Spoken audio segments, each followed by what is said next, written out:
Day 5 update. Want to give you an update where we're at with the build. We are Maw of Mischief. Yeah, so I swapped over on the end of day 2 is when, or maybe the beginning of day 3 is when I swapped over to Maw of Mischief. But I did play Detonate Dead longer than I expected to, which I think was a mistake. I should have swapped over as quickly as I could have. I just didn't really want to spend the money because I was making good money doing the Atlas strat that I have here. And I was like, fuck, do I really want to do it right now, or should I just wait? And I should have swapped over a lot earlier just because it would have been a lot more valuable and I would have gotten a lot of the gear at a relatively cheaper price. But nonetheless, we swapped over and we're doing way more damage than we would have with DD. Specifically boss damage. As you know, DD's boss damage isn't very good. Especially on certain bosses. Your damage is Z DPS on certain bosses. However, with this build, you don't have to worry about that because all our golems are going to be the life that they are. So you can see, like, they just pro-lift. Things just pro-lift and everything dies around you, and it's a very satisfying play style, right? It's just like, it just feels good to just pop a whole lane, a whole pack. It's a pretty good map to showcase as well. Someone was saying, like, you don't really want to showcase open maps, closed maps, or really showcase the build well. It's like, it doesn't really matter. You're gonna pro-lift, you're gonna pro-lift. We're gonna show you kind of what an elder invitation looks like. But yeah, so the build feels good, kicks ass. The summon hordes is very nice. You don't need an animus stone and you have +5 golems, and that's nice. In my original one I only had 3 golems, so this is something that definitely boosts the build's quality of life, is having those extra 2 golems. They don't lose any life. They just look smaller and they give you 2 extra ones, so it's really nice. So I mean, like, everything just kind of gets phased. There's really no issue. The only issue that you're gonna have right now is with Ubers. So this isn't a configuration that is meant to kill Uber bosses. That's an Aegis. I have an Aegis filter or an Aegis build that's going to do that, and that is a configuration that will kill Uber bosses relatively comfortably. It has max spell block, and it's just really nice to play. And you can see everything just kind of just easily dies, and boom. And this is my strat. This is the strat that I've been using, which is just running these like invitations and just harvest and expedition. Expedition is really cool because you just like pop the entire thing at once. So once you take the what's it called? This node here, extreme archaeology, you just blow the whole expedition up, and then you just clear it out, and pretty much one golem clears out the entire expedition. So I've been able to really farm these things efficiently. I found expedition, legion, and harvest to be the best league mechanics for this build. One button, boom, they all blow up, they all die in a dot. You move on, right? And then of course all the invitations, because we're doing such high DPS that, you know, it's just no problem. So this is the gear. +2 scepter. So I bought this. This was like 2 divines. This is the crazy thing about trade. You can get a +2 scepter for 2 divines. But I bought this for 2 divines. It had an attack roll and then like 2 other dumb suffixes. So I just crafted cannot roll casters, since you can see here the plus level rolls are caster rolls. And then I just took off everything else. And then just crafted can have up to 3 crafted modifiers. And then you want the increased life with damage and then the fire dot multi. Now, this could be a little bit better if I didn't hit chance to shock, and instead if I hit dot multi, or if I had a +2 scepter with fractured dot multi, then this could be considerably better, maybe like around like 5 to 7% more damage. So there's a little bit of damage left on the table here, but I'm happy with this. The replica Dragon's Fang is also the newer-ish thing, at least since now how I'm building it. But this gives you +3 levels to your gems, and this we want it for stone golems. You just really can't beat that. I think this is best in slot for this build currently. The +3 levels plus the efficiency, plus the most important thing I personally think about this is the items and gems have reduced attribute requirements, because getting your strength and dex is difficult. So as you can see here, I don't have enough strength for this chest or for this Magna Eclipsis. And yeah, it's tough getting strength. You just lose so many points. And I think, yeah, I still am taking points. So that's pretty nice. So I'm going to say this is best in slot, and we are anointing spiritual aid. Eventually you can take this and anoint something else if you have the points, but this is like 4 points that you're saving by just anointing this. The helmet, of course, you need the helmet. Magna Eclipsis, what's nice about trade is also you get a good corrupt for pretty cheap. So I got this for, I want to say like 50C, which is a good corrupt. The best corrupt would be +1, just +1 to socketed gems, and that's going to give you an extra level to your Empower and your Stone Golem.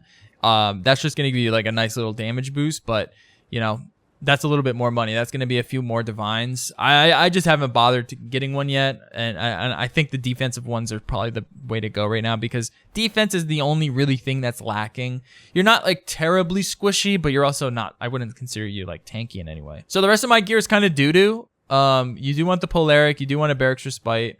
The chest is just, you just want suppression, chaos res, and some sort of like stat roll, or maybe even another res roll. You don't want any life. So all of this life that you see on here is bad, because we want to take 15% increased life on the tree, and we want to craft physical taken as Ellie on our chest. That's what we want. We don't really care about these prefixes. I actually am working on one right now. I think it's this one here.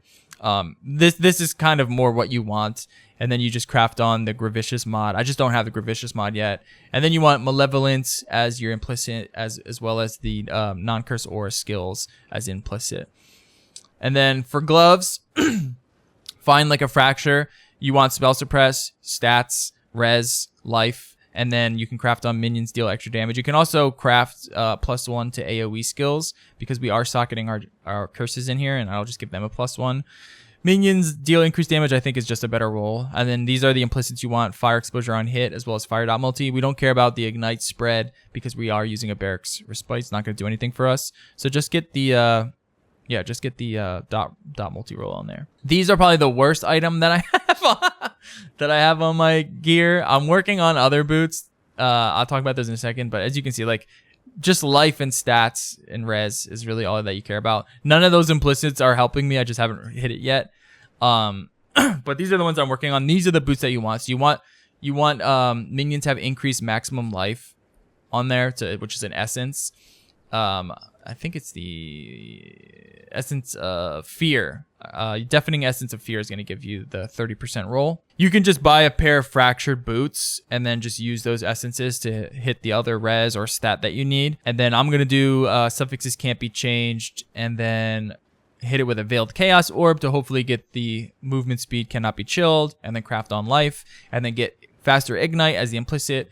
And for the searing implicit, you can go with Scorched Ground, or you can go with action speed, or you can go with, there's one that gives you a buff effect to your golems, which is going to give you extra life regen, which is actually pretty good. And yeah, speaking of our gems, oh, and here's our belt. The same thing goes, right? You just want minions to have increased life essence. I crafted this pretty early on and hit T1 fire res and T1 regen, so I'm going to do the same thing. Just suffixes can't be changed, hit it with something, and then I'm thinking I hit it with an hunter orb, and then trying to get the percent life on the belt as well, which should, you know, make some good money. So the other thing is the Summon of Stone Golem Hordes, right? We were talking about this. The quality doesn't do anything. The minions have increased cooldown recovery. It just doesn't do anything. I thought maybe it was going to allow our minions to summon faster, but it doesn't. So the quality doesn't matter here. It's not buff effect. It doesn't really do anything. Our minions aren't attacking, so you don't really need quality on this. Just get a level 21. You want an Empower for sure. An Empower 3. I wouldn't swap until I have like an Empower and stuff like that. Some of the gear I wouldn't swap over. But, you know, Empower 4 is going to be the best option. The +1 to Magna Eclipsis as a corruption is also going to be the best option. But, yeah, that's a little bit later if you're thinking about that. Minion life. What are some of the other gems? Again, you don't need a 6-link body, so that just makes like gearing a little bit easier there. And then I'm just putting my auras in here. You do want a Convocation 2120. That's going to give you you want to be able to convocate quickly, because our build relies on convocating. So you want a 2120 Convocation with an enhance on there as well. And that's going to be the best option for you. And then your flasks, and this is a good flask to have. Cinder Swallow. It's going to give you a pretty considerable increase in damage, as well as turn your ignites green, which is pretty cool. So that's pretty much it. And then you can get the Awakened Gems. Now I'm using Combustion here. You can go unbound ailments. You can go whatever you want. There's setups with cruelty. If you go cruelty, you might have to drop deadly ailments and go with something else. But yeah, so overall the build is just like, it's pretty much done. This is what our tree looks like. We are the primalist here. Gems, I'm just using like spell suppress, onslaught, and this has culling strike, so whatever you have. We're not spell suppress capped. It says 52 here. I think on POB around like 70 something, or 80 something. Hopefully the couple extra pieces of gear will almost get us there, but we'll see about that. Doesn't really matter, right? I'm not really planning to use this build, like super min-max this build. I'm just using it to fund some of the other fun builds that I want to make, and it does so really efficiently. A couple things I want to talk about is this cluster here. As we see, we want Primordial Bond here, okay? You don't want it up here, you want it here. So you need to get an 8 passive skills, and you need to make sure that your Primordial Bond is in the correct slot. Because if it's up here, you're going to waste a lot of points. You want it down here. And, you know, you can have something here if you want. There's really nothing else on the large cluster that's going to benefit you that much. But, yeah, this is a good place to get, like, stats and res. And then your jewels, you just want minions increase life. Minions increase life, fire dot multi strength. This is a pretty good jewel for this build. Some things that you can do, you know, people have been talking about the adorned. You can go with the adorned, and that's going to give you you know, double your minion life as well as your fire dot multi, which is pretty nice. That's something that you can think about. That would mean you'd have to drop some of these points here that are pretty useless, like the strength, this node, these nodes. You can drop these if you have your stats on your gear, and then just get them. You know, get that here. Maybe try to travel over here, get that, or maybe try to put another cluster in, get the adorned, and then you're gonna have a shitload of damage just from that alone. I have a red dream here, not really necessary. I just have it here. It's a good little damage boost, but yeah, it's not really necessary. It's nice to have the endurance charge on kill as well. But this is what the tree looks like. I mean, you can see like the gear is like relatively inexpensive, efficient, and yeah, it farms pretty well. So I just wanted to update you on where I'm at. Probably going to play and trade for a little bit. I'm enjoying the trade life. You know, it is a little goofy on how quickly you can get like a really strong geared build in trade, but I guess that's why people like it, right? They don't want to play this game for too long. So yeah, that's where we're at. Hopefully you enjoyed this video. If you have any questions or any comments about the build, you know, leave them down below. I'm interested in what you guys are starting, what you're playing, and yeah, peace.